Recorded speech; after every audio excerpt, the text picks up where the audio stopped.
Ok, Sí, perfecto. todo se escucha bien. Ok, muchas gracias. Entonces, chicos, vamos a dar inicio, ¿verdad? Nuestra clase de psicofármaco. Ya nosotros hemos visto en este conjunto de los psicofármacos, hemos visto los antidepresivos, que dejamos unas investigaciones para lo que es el seminario de la semana que viene y la clase que va a entrar de seminario, que van a ser los antipsicóticos, ¿verdad? Estos grupos de fármacos, muchachos, los vuelvo a recordar. Nosotros, pues, desde el punto de vista psiquiátrico no lo manejamos, ¿verdad? Porque lo ideal los pacientes psiquiátricos lo maneja el especialista. Pero sí hay indicaciones no psiquiátricas que hacemos uso de estos fármacos y ahí es donde nos interesa a nosotros, ¿verdad? Pero sí es importante ir conociendo un poco sobre algunas enfermedades mentales, algunos trastornos, como la depresión, que hablamos del trastorno depresivo mayor. Y hoy vamos a estar hablando, ¿verdad?, de una psicosis, que hacemos referencia a lo que sería la esquizofrenia. Entonces voy a compartir pantalla y ustedes me avisan si se puede observar.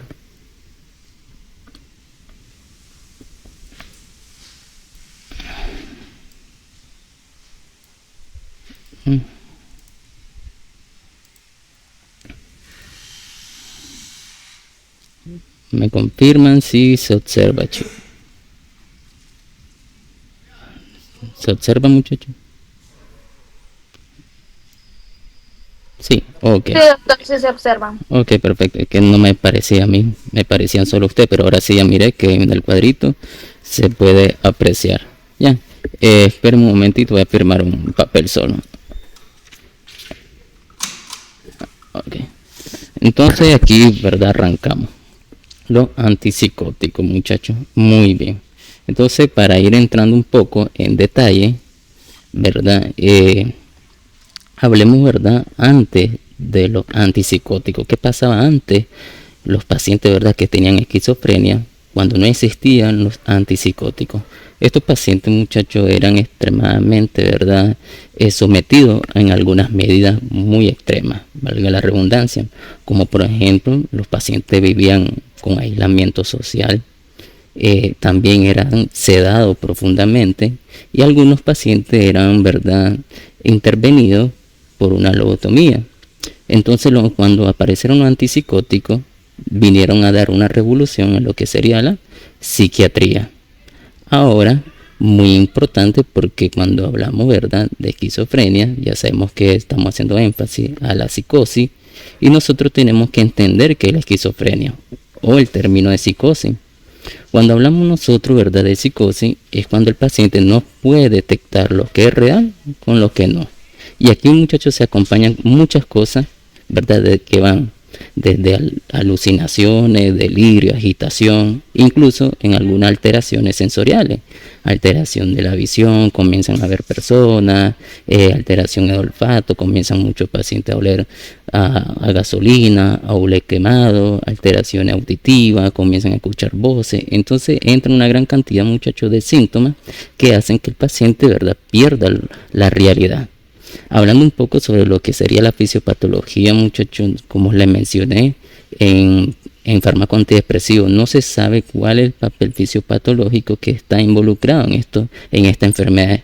Hay muchos procesos, desde la genética, alteraciones micro y macroestructurales del cerebro, incluso, ¿verdad?, alteraciones también de la neuroquímica, o sea, los neurotransmisores. Uno de estos neurotransmisores que está involucrado es la dopamina, y vamos a estar haciendo énfasis en lo que es este neurotransmisor, ¿verdad?, dopaminérgico. Y por eso les mencioné en la clase de antidepresivos que fueran avanzando, que vayan leyendo ustedes las vías dopaminérgicas, porque son las que me interesa. Digamos que es el papel más importante de la clase, conocer las vías dopaminérgicas, porque si yo conozco la vía dopaminérgica, voy a saber cuál es la vía que va a estar asociada a los síntomas positivos de la esquizofrenia, cuál es la vía que va a estar asociada a los síntomas negativos de la esquizofrenia, y sobre todo, ¿verdad?, qué está pasando en cada una de las vías. Y de una de esas vías, muchachos, ¿verdad?, como por ejemplo la vía negroestriada, es la que nos preocupa. ¿Por qué las que nos preocupa? Porque está relacionado a las reacciones adversas de los antipsicóticos. Si ustedes leyeron y fueron a investigar, se dieron cuenta que tiene que ver con los movimientos. La negroestriada es la parte motora. Entonces, si ocasionamos un bloqueo en esa vía, van a estar presentes los reacciones adversas. Entonces, esta parte, muchachos, es muy interesante, ¿verdad? Ir conociendo las vías dopaminérgicas, saber de lo que vamos a estar hablando el día de hoy. Voy a ir a avanzar la presentación, muchachos, vamos a ir avanzando. Aquí tenemos, muchachos, pues como les mencioné, el término de psicosis. Y le había mencionado a ustedes que denota una gran variedad de trastornos mentales que se caracteriza por la incapacidad de distinguir lo que es real con lo que no es. Y esto, ¿verdad?, comienza la persona a tener creencias falsas. Y varios tipos de alucinaciones generalmente vienen siendo auditivas, visuales, táctiles, olfatorias, pensamiento extremo. Ya incluso un pensamiento desorganizado, sin alteración, ¿verdad?, del sensorio. Y de esto vamos a estar hablando el día de hoy, de la esquizofrenia, ¿verdad? Los antipsicóticos, muchachos, no solamente van a tratar la esquizofrenia, también van a estar presentes en lo que sería el trastorno, ¿verdad?, depresivo psicótico, porque va a haber depresión psicótica y vamos a tener que tratarla. Van a haber trastornos bipolares que pueden asociarse con un proceso maníaco y también nos van a ser útiles los antipsicóticos. Ya, y así vamos a estar hablando de agitaciones, ¿verdad? Sobre todo de los pacientes, y los antipsicóticos van a ser un fármaco. Disculpe, doctor. Disculpe, dijo Sí, trastorno, ¿qué? trastorno bipolar. ¿Ya? Ok. Los trastornos bipolares que se pueden asociar con un proceso maníaco. Entonces, es muy importante, ¿verdad?, que no solamente esquizofrenia, vuelvo a repetir, vamos a estar tratando, sino otros tipos de enfermedades mentales, trastorno bipolar, agitación de los pacientes, depresión psicótica, incluso, muchachos, indicaciones no psiquiátricas, como por ejemplo las náuseas, los vómitos intensos. Dentro de la clase de los antipsicóticos, muchos fármacos se han quedado como uso antiemético, que aparece en la clasificación de antipsicóticos, que vos te puedes pegar un grito al cielo cuando te den, ¿verdad?, un antipsicótico por vómitos, ¿verdad? Pero algunos actualmente, hoy en día, solo se están comercializando de manera como antiemético, ¿ya? Y vamos a ir conociendo cuáles son esos. Muy bien. Como les mencioné, la esquizofrenia, muchachos, pues es muy amplia. El proceso fisiopatológico, entran muchas cosas, desde las alteraciones, como les mencioné, micro y macroestructurales, incluso de los factores externos y ambientales. Una esquizofrenia puede ser origen a partir de tu trabajo familiar, social, drogas, muchachos, infecciones. Se han visto que pueden dar origen a lo que es este trastorno, ¿verdad?, psiquiátrico, que sería la esquizofrenia. Muy bien. Aquí, ¿verdad?, volvemos a repetir.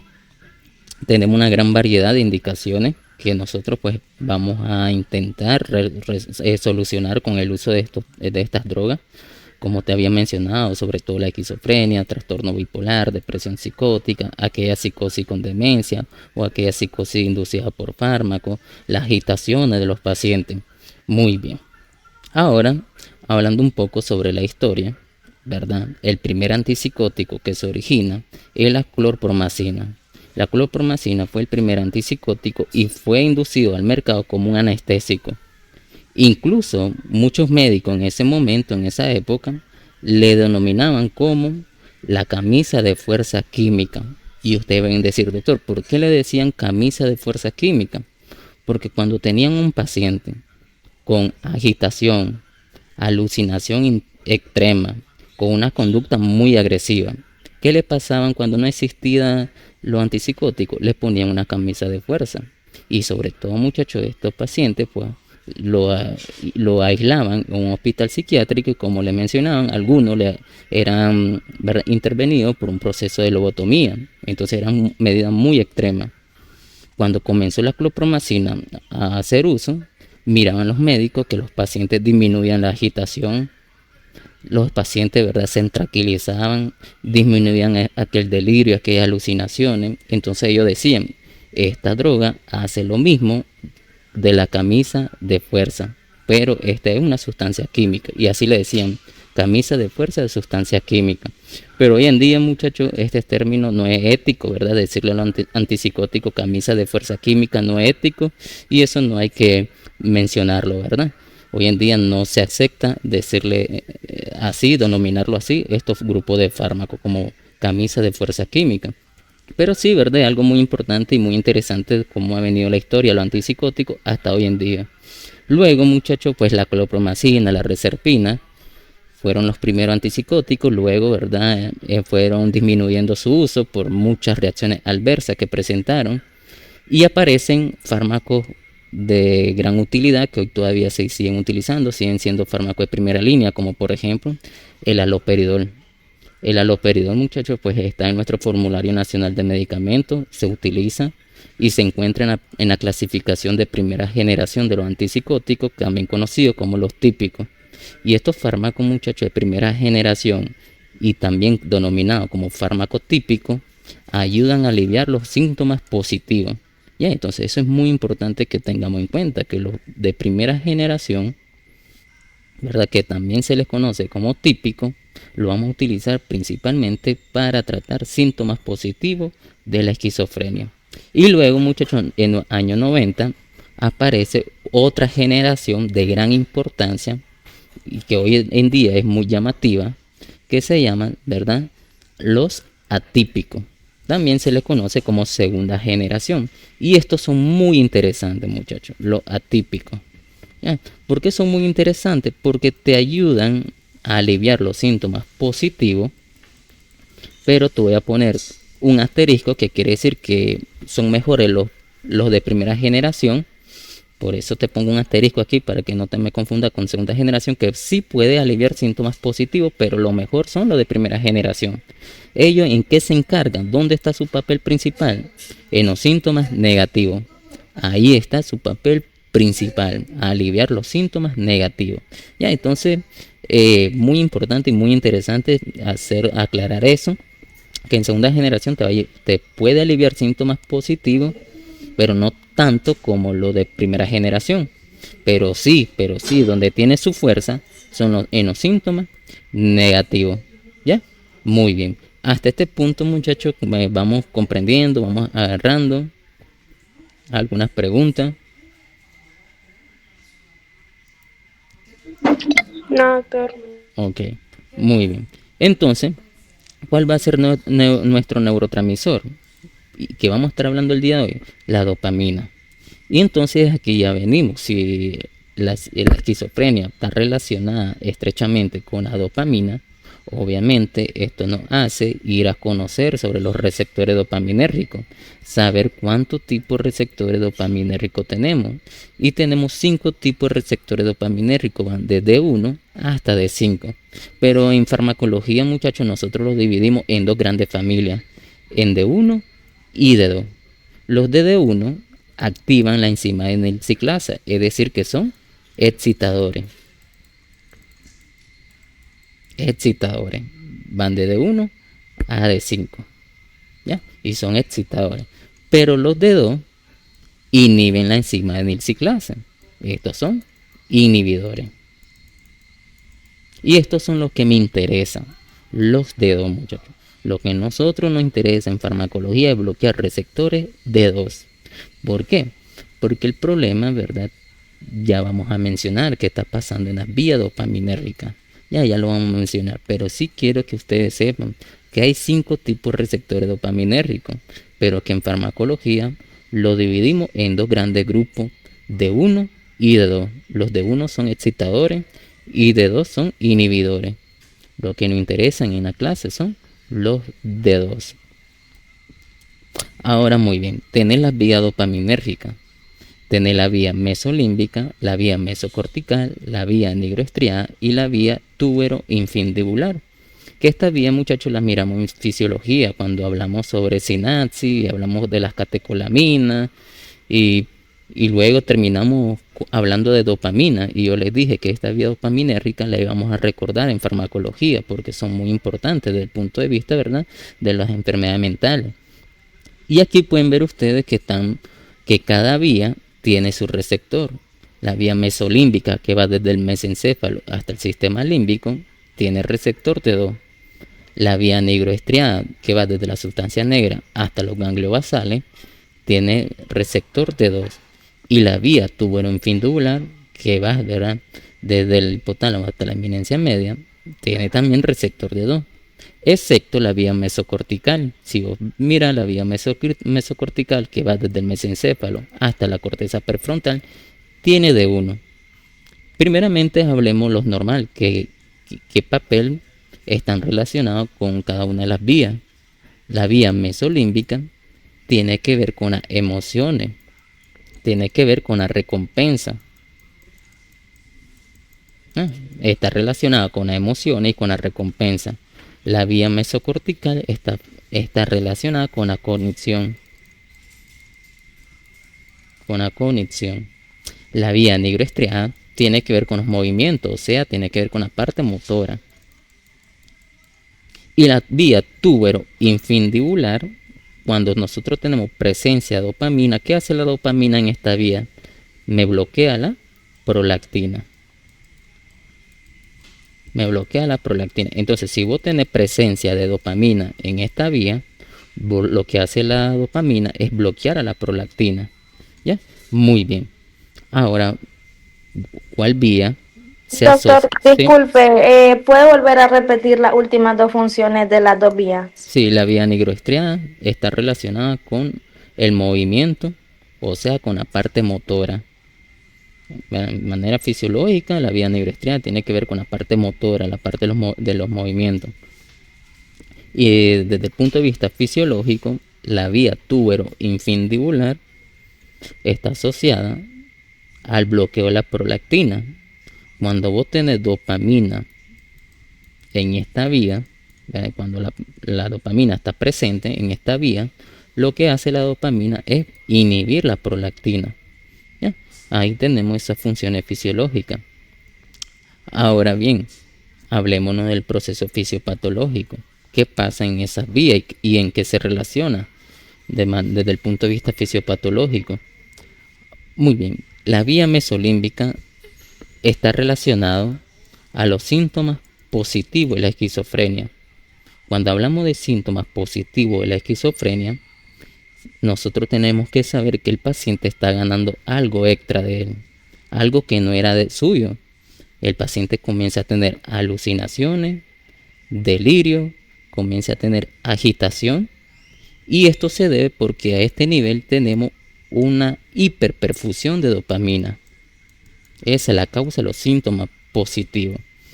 Hay una hiperperfusión de la dopamina. ¿Qué tenemos que hacer nosotros? Disminuir la concentración de dopamina. ¿Y cómo hablamos de disminuir? Bloqueando el D2 de la vía mesolímbica. Vos me bloqueas este receptor de la vía mesolímbica, vos vas a hacer que esa hiperperfusión disminuya hasta llegar a un estado de equilibrio y los síntomas negativos mejoran. Los síntomas positivos mejoran. Ahora, en la vía mesocortical, vos tenés D1. En esta vía está relacionada con los síntomas negativos de la esquizofrenia. Aquí el paciente pierde algo propio de él. El paciente tiene agilamiento, pierde el interés, pérdida del ánimo, ya no quiere hablar, cae en depresión. Entonces el paciente está perdiendo algo extra, algo propio de él. ¿Ya? Entonces esto se le considera como síntomas negativos. Aquí el problema es que hay una hipoperfusión. ¿Ya? Aquí hay una hipoperfusión, es decir, que hay una pobre producción de dopamina. Claro está que si vos me das fármacos antipsicóticos que bloqueen D2, posiblemente no vayan a hacer nada. Posiblemente pueden más bien empeorar, porque ustedes saben que si yo bloqueo D2 disminuyo la concentración de dopamina, y aquí en esta vía hay disminución de concentración de dopamina. Aunque vos tengas receptores de 1, posiblemente, ¿verdad? Lo que bloquean D2 pueden empeorar estos cuadros. ¿Ya? Pueden disminuir aún más las concentraciones. Entonces no tienen ningún beneficio. Aquí, ¿cuáles son los fármacos estrella? Los atípicos de segunda generación. ¿Por qué, muchachos? Porque los atípicos de segunda generación son antagonistas parciales. ¿Ya? Se consideran antagonistas parciales, es decir, que bloquean pobremente receptores de DO. No te lo bloquean tan fuerte como lo que hacen la primera generación. Lo que sí hacen bloqueo directo al receptor de DO. Eso sí, tiene un bloqueo del 100%. Pero estos antagonistas parciales que son de segunda generación hacen un bloqueo pobre. ¿Ya? No te bloquean por completo. Y además, ya viene la parte interesante de estos fármacos. Te bloquean receptores serotoninérgicos, es decir, que te bloquean los 5H2A, ¿ya? Que son receptores serotoninérgicos. Si vos me bloqueas estos receptores serotoninérgicos, vos lo que haces es aumentar la producción de dopamina en esta vía. Y ese es el momento que cuando nosotros mejoramos los síntomas negativos. Bloqueando los receptores serotoninérgicos, lo que hacemos es aumentar la secreción de dopamina. Y en esta vía mesocortical nos favorece ese aumento de secreción, ¿ya? Porque el problema era la disminución de esta, ¿ya? Entonces, muchachos, ahí tenemos ya, hablando sobre la vía dopaminérgica y conocer su fisiopatología, fácilmente vamos sacando el mecanismo de acción y ahí nosotros pues vamos relacionando la clasificación y su mecanismo, cómo ellos mejoran los síntomas tanto negativos y positivos de la esquizofrenia. No sé si tienen preguntas con respecto a estas dos vías que llevamos, que son las dos vías que más me interesan.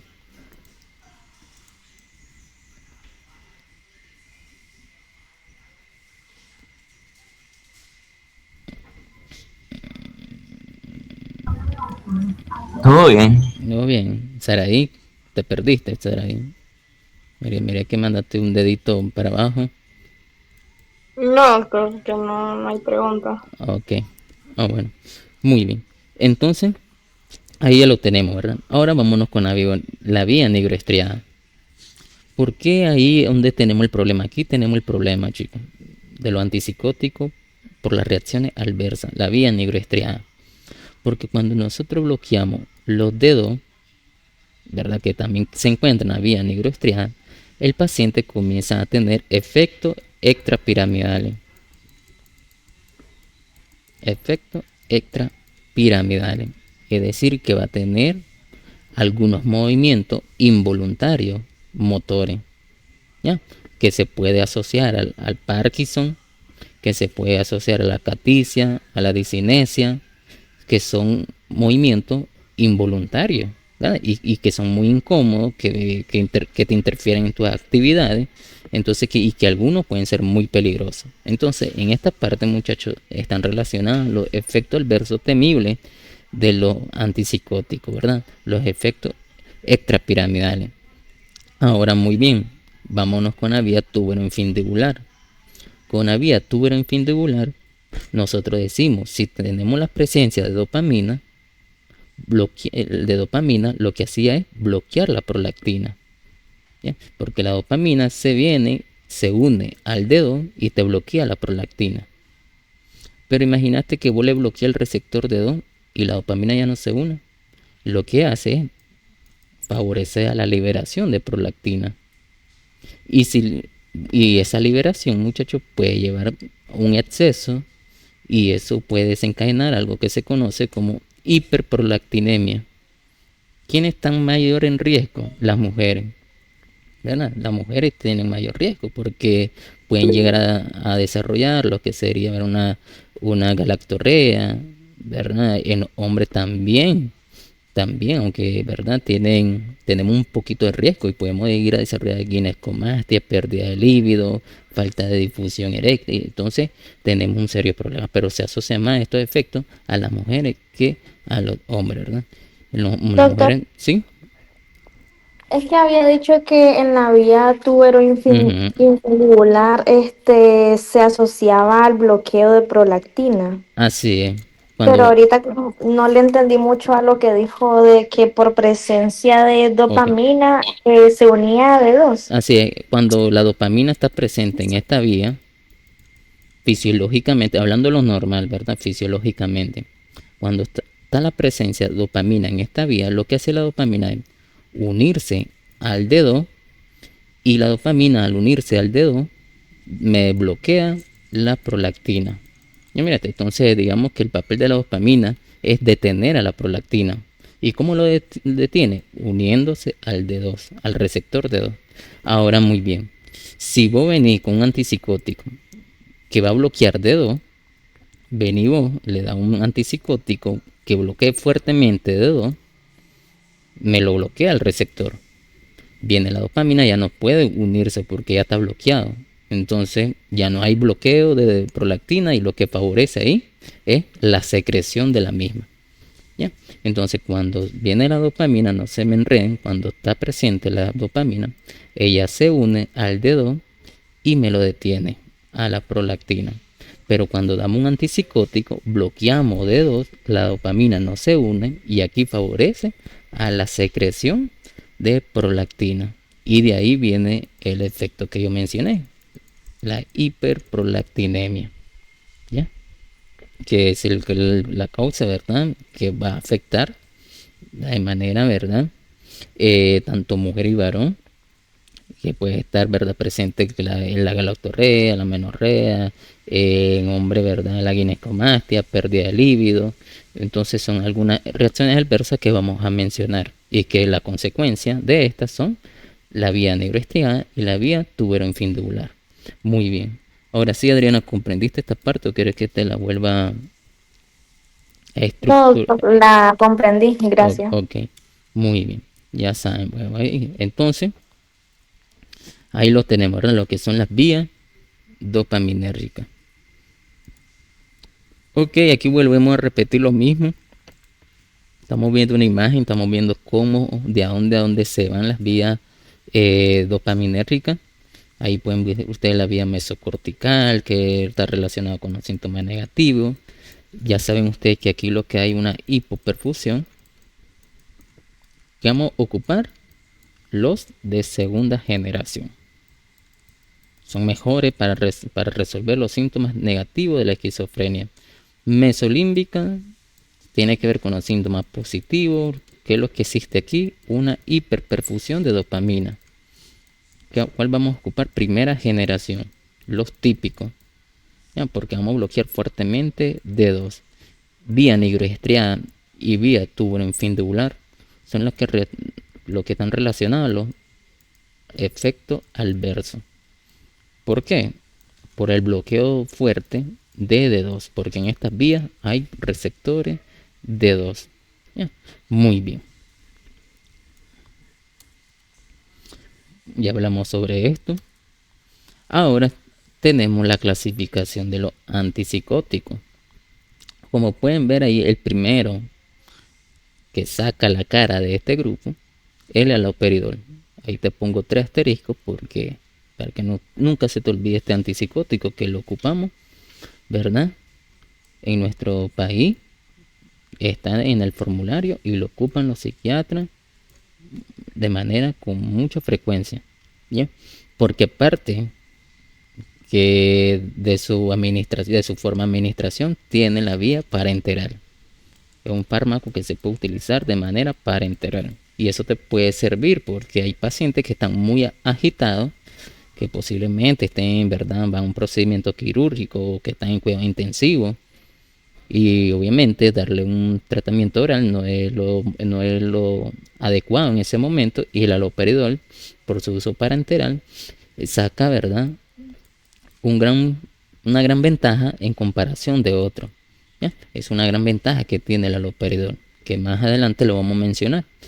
Entonces, ya saben, en esta vía, muchachos, la primera generación, como pueden ver ustedes, tenemos el haloperidol, la clorpromacina, que fue el primer antipsicótico y revolucionó la psiquiatría, la levomepromacina, la molidona, la pimosida, la proclorperacina, son algunos antipsicóticos de primera generación. Estos, pues como lo vuelvo a repetir, mejoran los síntomas positivos, bloquean fuertemente los receptores D2 y están relacionados a reacciones adversas extrapiramidales.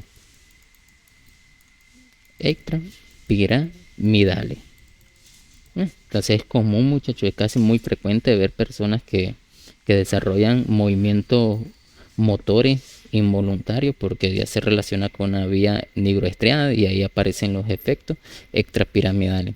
Algunos fármacos de primera generación antipsicóticos se han dejado para uso antiemético. ¿Cuál es ese? La proclorperacina.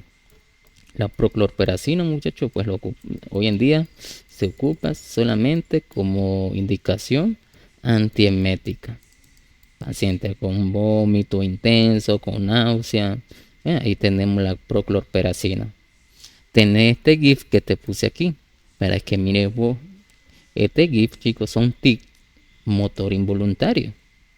Si ustedes miran, esta persona, ¿verdad?, tiene un tic motor, ¿verdad?, que esto puede interferir en su trabajo, en su actividad. Hay una droga antipsicótica que te sirve para esos tipos de tics, ¿verdad?, involuntarios. ¿Cuál sería? La pimosida. La pimosida, muchachos, es un antipsicótico que te ayuda a aliviar los tics involuntarios que te interfieren en tus actividades usuales, en tu trabajo, en tu casa, ¿verdad?, en tu hogar. Entonces, ahí tenemos estas droguitas muy importantes. Ahora vamos a segunda generación, los atípicos.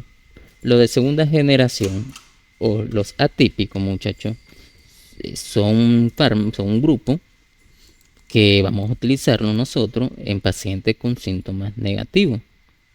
Como te dije, ellos pues te bloquean pobremente D2 y te bloquean otro tipo de receptores, como por ejemplo los 5-HT2A, que son receptores serotoninérgicos. Si vos me bloqueas lo que favorece es la producción de dopamina y por eso aliviamos los síntomas negativos. Y además te pueden bloquear otro tipo de receptor. Te puedo bloquear alfa 1, te puedo bloquear alfa 2, es decir, te puedo bloquear receptores adrenérgicos, te puedo bloquear receptores muscarínicos, te puedo bloquear receptores histamínicos. Entonces imagínate, si vos puedes bloquear estos tipos de receptores, tenés que tener en cuenta que vas a tener reacciones adversas que se asocian al bloqueo de estos tipos, que ustedes ya lo saben muy bien. Ya, imagínate, si yo bloqueo los receptores muscarínicos, estamos hablando que vamos a dar origen a reacciones adversas anticolinérgicas, como por ejemplo boca seca, estreñimiento, dificultad de orinar, problema de la visión, que eso lo miramos en anticolinérgico, ¿verdad? Solo recordar las reacciones adversas. Si vos me bloqueas alfa 1, ¿qué puede pasar, muchachos? ¿Alguien que se acuerda qué reacciones adversas destacaban al bloquear receptores alfa 1? Que te pregunté en el examen. Hipotensión ortostática y la taquicardia refleja. Excelente. Ya, entonces uno ya mete, chicos, eso es lo bonito del fármaco, porque vos te vas acordando de tanto eficio, tanto, ¿verdad?, algo otro fármaco que ya miraste. Obviamente, si aquí estoy hablando, si el docente, el doctor me está explicando que bloqueo alfa 1, entonces mi papel es recordar los bloqueadores alfa, qué reacciones adversas típicas dijo el doctor en ese momento, y como dijo Justin, hipotensión ortostática, y ahí van a ver en las minas de reacciones adversas: hipotensión ortostática, taquicardia refleja, difusión, ¿verdad?, del problema de eyaculación, difusión eréctil. Entonces ahí van a estar presentes. Bloqueo alfa 2, te puedo dar hipotensión, ¿ya? Te puedo también dar hipotensión porque ¿verdad?, lo anticolinérgico ya les mencioné.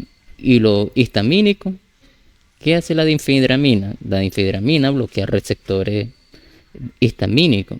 ¿Y qué efecto te da? Te da somnolencia, te da sueño, ¿verdad? Los que han bebido o lo han administrado difenhidramina en algún momento, ¿verdad?, de su vida, han sentido esa reacción que es muy típica.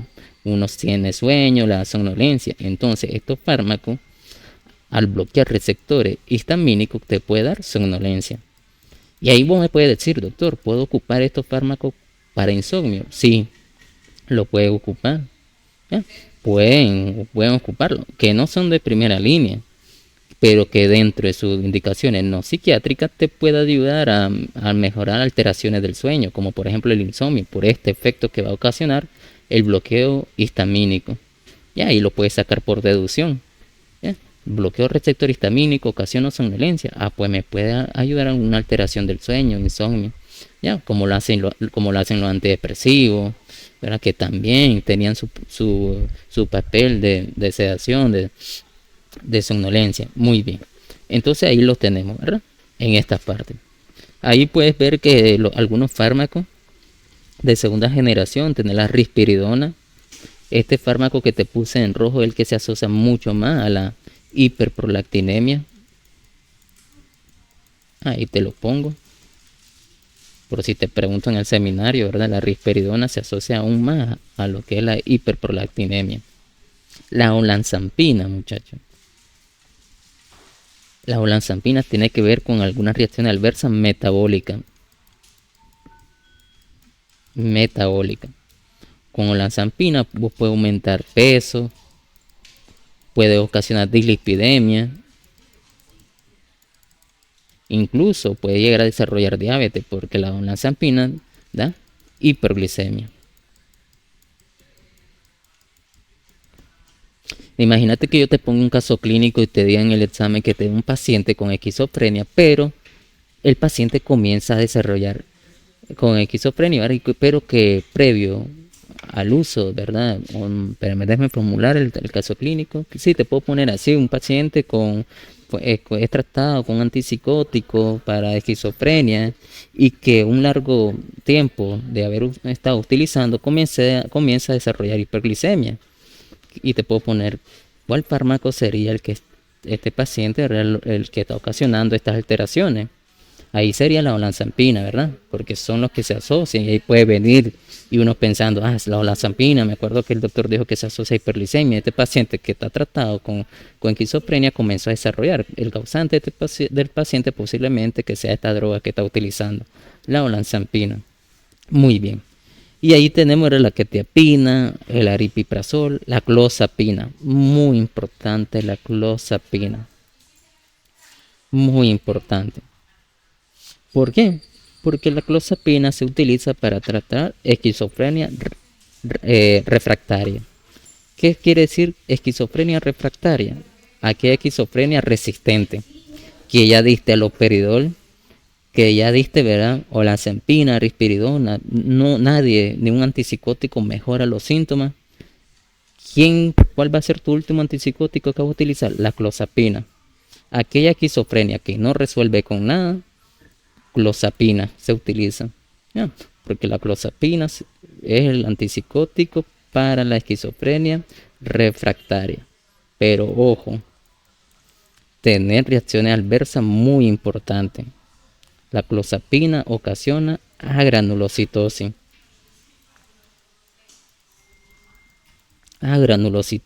Es decir, que estos pacientes, ¿verdad?, van a ir disminuyendo sus glóbulos blancos.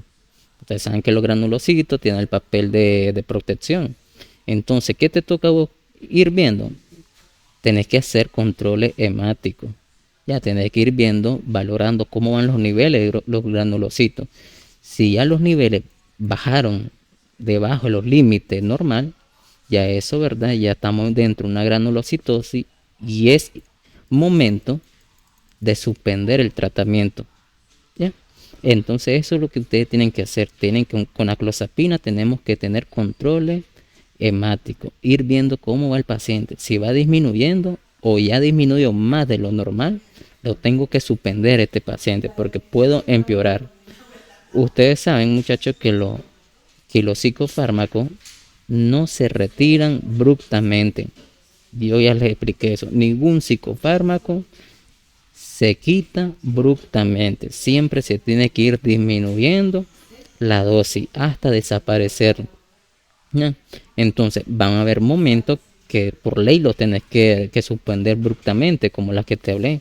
Tener granulocitosis, clozapina, lo tengo que quitar. Ya no puedo mantener. Y así van a haber otras indicaciones para el retiro de esto. Muy bien. Pregunta con respecto a esto, chicos. Todo bien, todo correcto ahí, doctor. Ok.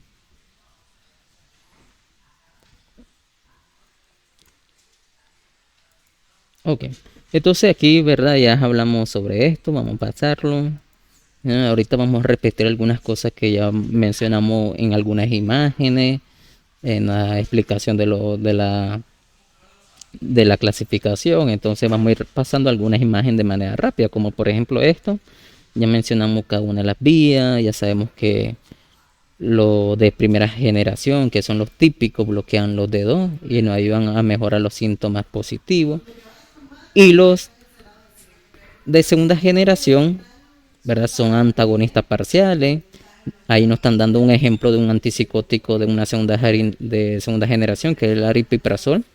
Y ya sabemos que aquí la vía mesocortical tenemos disminución de dopamina, y al bloquear estos tipos de receptores 5-HT2A nos ayuda a la producción de la dopamina en esta vía y mejoramos los síntomas negativos. Y podemos bloquear otros tipos de receptores, como pueden ver ustedes aquí: histamínico, alfa-adrenérgico, muscarínico. Ok, hablando sobre la farmacocinética, muchachos, primeramente, ¿verdad? Hay que recordar que se absorben de manera fácil porque son muy liposolubles. Esto hay que tener en cuenta, casi todos los psicofármacos son muy liposolubles. Atraviesan con facilidad las membranas celulares. Pero tenemos algo muy importante: su metabolismo.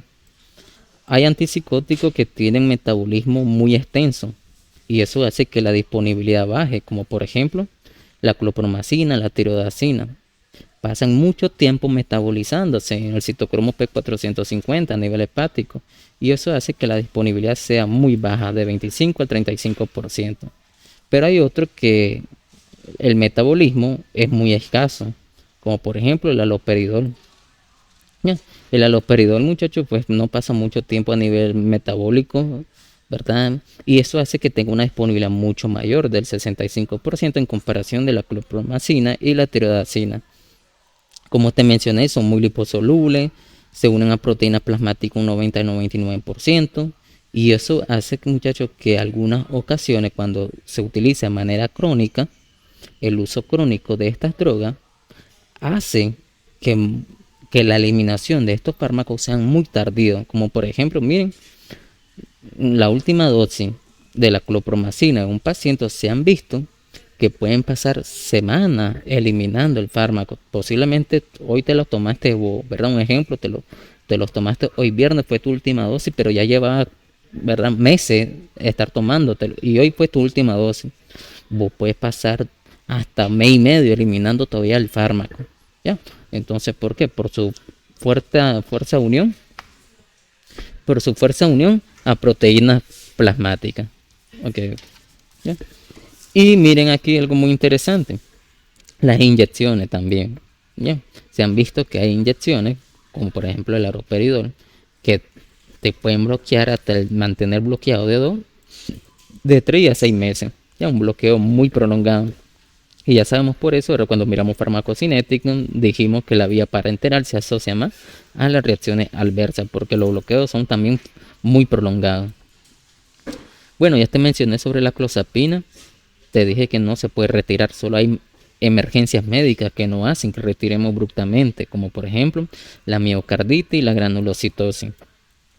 Ya te expliqué, ya te mencioné sobre el metabolismo de los antipsicóticos, donde se lleva a cabo, ¿verdad?, el citocromo P450, y entramos sobre la clínica de los antipsicóticos. Ya sabemos que nuestra indicación valiosa es la esquizofrenia, pero aparte de la esquizofrenia vamos a tener trastornos bipolares, depresión psicótica, agitación, entonces que van a ser de gran utilidad estos grupos de fármacos. Incluso van a haber pacientes con esquizofrenia catatónica. ¿Y qué quiere decir esquizofrenia catatónica? Sí, Adriana. Doctor, entonces la clozapina no se puede retirar abruptamente. Así es, A menos, ningún eh, antipsicótico.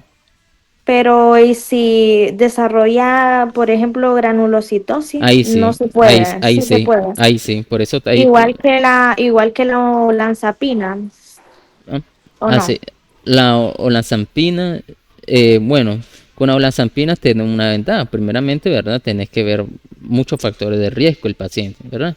Tenés que ver esa parte. La olanzapina ya sabemos que se asocia a alteraciones metabólicas.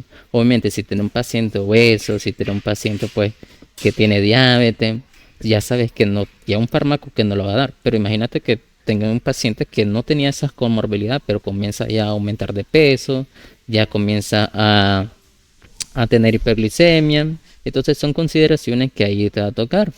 Los puedes ir retirando bajo si estás mirando que apenas está comenzando o no están muy alteradas los niveles. Entonces, ¿verdad? Lo vas retirando poco a poco al paciente para no dar un efecto rebote.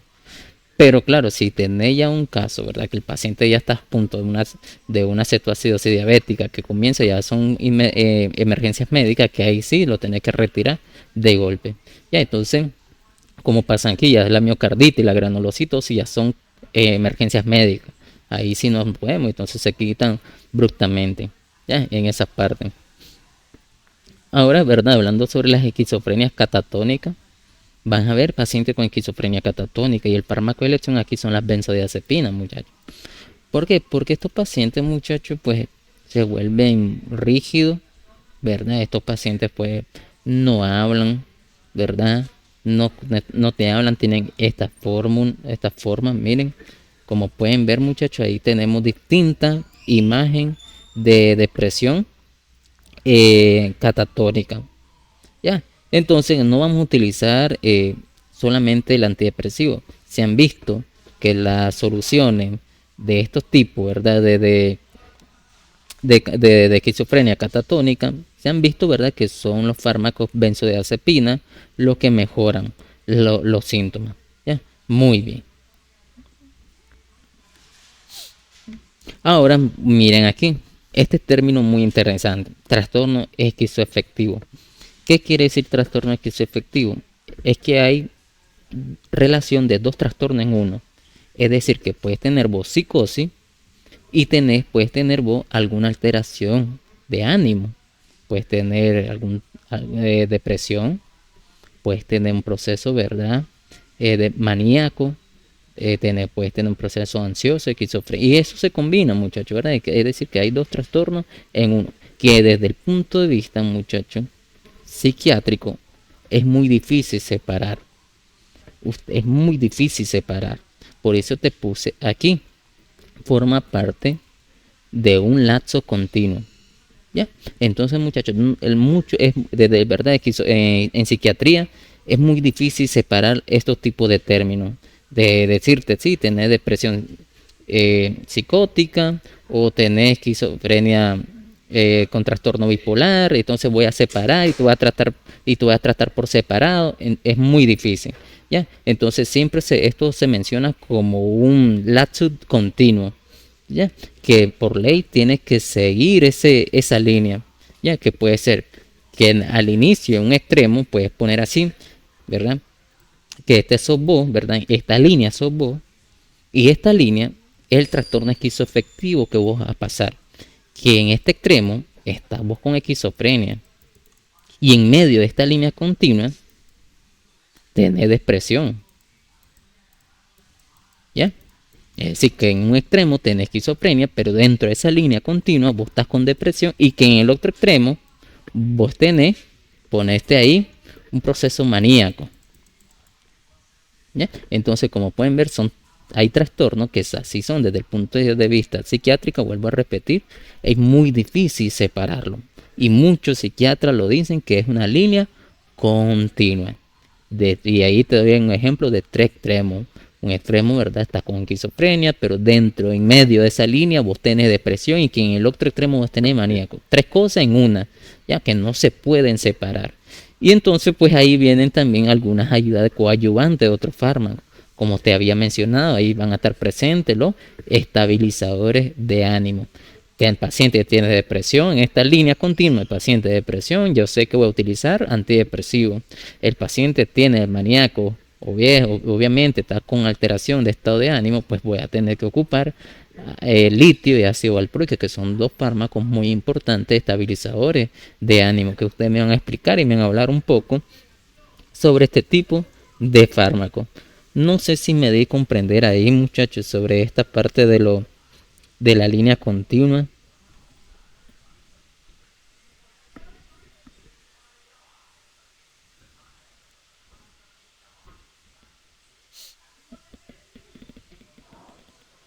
Sí, Sí, sí, ok, doctor.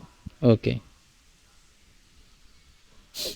ok. Ya saben, pues, muy bien.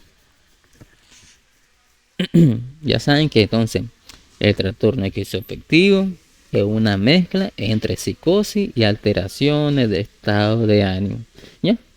El trastorno esquizoafectivo, por si te preguntan en el seminario, ¿qué se nos viene en mente el trastorno esquizoafectivo? Es una mezcla, doctor, entre psicosis y alteraciones de estado de ánimo.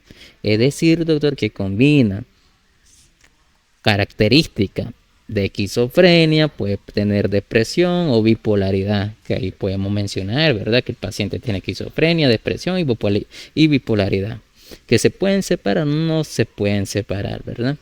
Que muchos recomiendan que es una línea continua. ¿Ya? Muy bien, y esa es la parte más importante, ¿ya? Más importante, ¿ya? Se vuelve un espectro esos trastornos esquizoafectivos.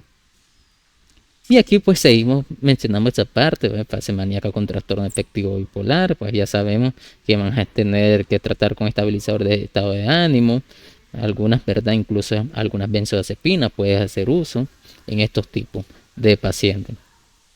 Muy bien, aquí seguimos, ¿verdad? Hay fármacos que hoy en día la FDA lo han aprobado para tratar depresión bipolar, y ahí incluyen tres: la quetiapina, la lurasidona y la olanzapina. Últimamente se han aprobado para tratar depresión bipolar. Muy bien, esto ya te había mencionado, como te vengo mencionando, ¿verdad? Algunas cosas voy a repetirla y voy a pasar rápido.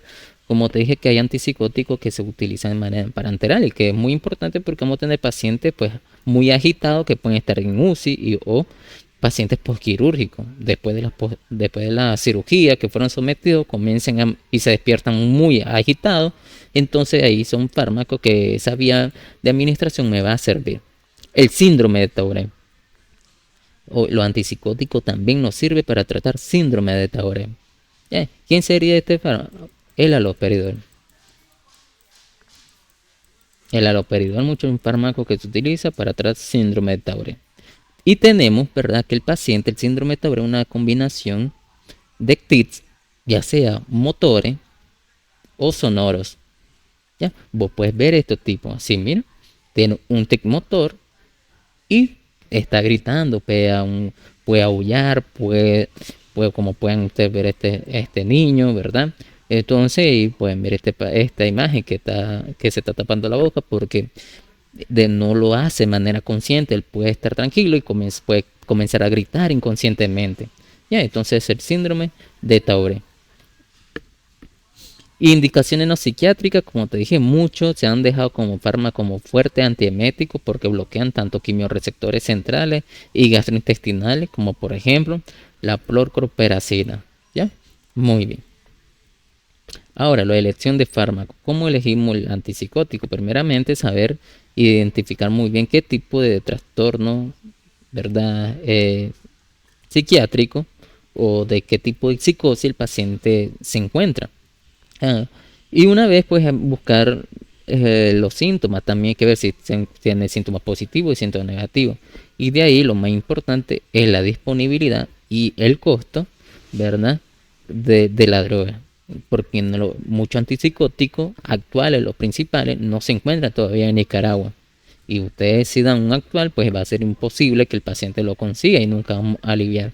Y otros antipsicóticos son más caros que otros. Y también la persona no tiene, ¿verdad?, aquella facilidad de conseguir ese dinero para comprarlo. Entonces tenemos ahí otro problema. Muy bien. Esto, ¿verdad?, ya te lo mencioné. Bueno, esto también te lo mencioné sobre, ¿verdad?, el tratamiento y el horario de dosificación. Siempre sepan, muchachos, que siempre se inicia con dosis baja. Nosotros siempre, los psicofármacos, cualquier tipo de fármaco, se inicia con dosis baja. Vamos a ir buscando la dosis efectiva de los pacientes. Y una vez que vos encuentres la dosis efectiva, obviamente, vos tenés que saber si dividirla, esa droga, o bien le puedes dar una sola dosis sin dividirla. Y si lo das así, una sola dosis, se recomienda que sea por las noches. ¿Ya? Entonces esa parte pues, se queda a criterio de médico. van a haber antipsicóticos que voy a decir, bueno, lo voy a dividir la dosis de este paciente, o bien esta dosis se puede tomar una sola y tomársela por la noche. Pero sepan que siempre tenemos que ir buscando la dosis efectiva del paciente. Reacciones adversas, tenemos efecto de comportamiento. Y ahí tenemos afectación. Hay algo que se llama pseudodemencia. La pseudodemencia es desarrollada por una causa secundaria, como por ejemplo la asinesia, pérdida de movimiento. Eso puede inducir los antipsicóticos. Te da pérdida de movimiento y el paciente desarrolla pseudodemencia. Es decir, que el paciente pierde la coordinación, más que todo para un término generalizado, se desconecta. Ya, pum, completamente se desconecta. Pero no existe alteraciones o no existe afectación cerebral. No hay nada dañado en el cerebro. El paciente, a causa de esa pérdida de movimiento, desarrolló pseudodemencia, se me desconectó. ¿Ya? Y voy a decir, ¿será que le pasó algo? ¿Será que hubo una afectación central, un cerebral? Y no hay nada. ¿Ya? Lo que pasó es que el paciente se desconectó por esa causa. ¿Ya? Entonces, ese término, muchachos, muy importante, ¿verdad? Muy importante.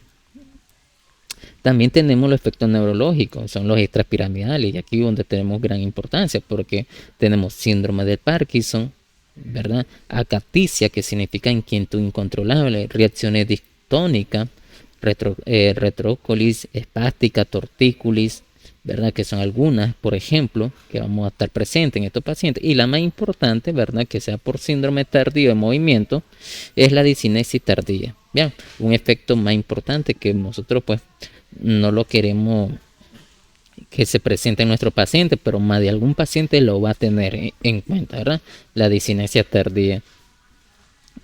Ya aquí relacionando con los bloqueos de alfa-adrenérgico, muscarínico, entonces van a estar presentes efectos del sistema nervioso autónomo, como mencionamos, boca seca, dificultad, ¿verdad?, para la micción, estreñimiento, problema de la visión, hipotensión ortostática, problema de eyaculación, como mencionamos al inicio. Los efectos metabólicos endocrinos, ahí seguimos, ¿verdad? Y mencionamos que la olanzapina se relaciona con alteraciones metabólicas, aumento de peso, hiperglicemia, dislipidemia, la hiperprolactinemia, ¿verdad? Que mencionamos el problema de la vía túbero-infundibular y mencioné la manorrea, la galactorrea, la infertilidad, son algunas presentes en las mujeres. Y en el hombre nos quedamos atrás, podemos tener pérdida de líbido, impotencia, infertilidad y también, ¿verdad?, ginecomastia. Y algunas reacciones tóxicas que ahí ya mencionamos, la granulocitosis, ¿verdad? La granulocitosis comienza a tener el problema serio con la clozapina, y ya sabemos nosotros que lo que tenemos que hacer es ir midiendo el conteo sanguíneo, por ejemplo, durante las primeras 6 meses, semanal si es posible, o cada 3 semanas tenemos que ir viendo el conteo. Ya, si el paciente ya cae en granulocitosis, es el momento de retirarlo. Y complicaciones oculares, se han visto, muchachos, que por ejemplo la tiroidacina ocasiona pigmentación oscura y da oscurecimiento de la visión, da unos depósitos retinianos, y entonces esto pues afecta en la visión y pues puede tener problemas serios, ¿verdad?, en lo que es del punto de vista oftalmológico. Y la sobredosis. ¿Existe un antídoto por sobredosis o intoxicación de antipsicóticos? No existe, muchachos, no existe ningún antídoto. Todo pues se hace según las manifestaciones que vaya expresando de intoxicación el paciente. Si está convulsionando, pues vamos a utilizar benzodiazepina. Si está hipotenso, pues voy a comenzar el uso de líquido para mantener, ¿verdad?, el volumen. Y si a un punto necesitar vasoamina, voy a utilizarla, excepto, ¿verdad?, la adrenalina no se recomienda. Entonces, según las manifestaciones clínicas que va manifestando el paciente, yo voy a ser tratado y obviamente voy a ocupar el ABCDE. Ya va a ser clave el uso del ABCDE en estos tipos de pacientes. Vamos a utilizar carbón activado, lavado gástrico, ¿verdad?, para disminuir la absorción. Y pues algunos son más letales que otros, obviamente, ¿verdad?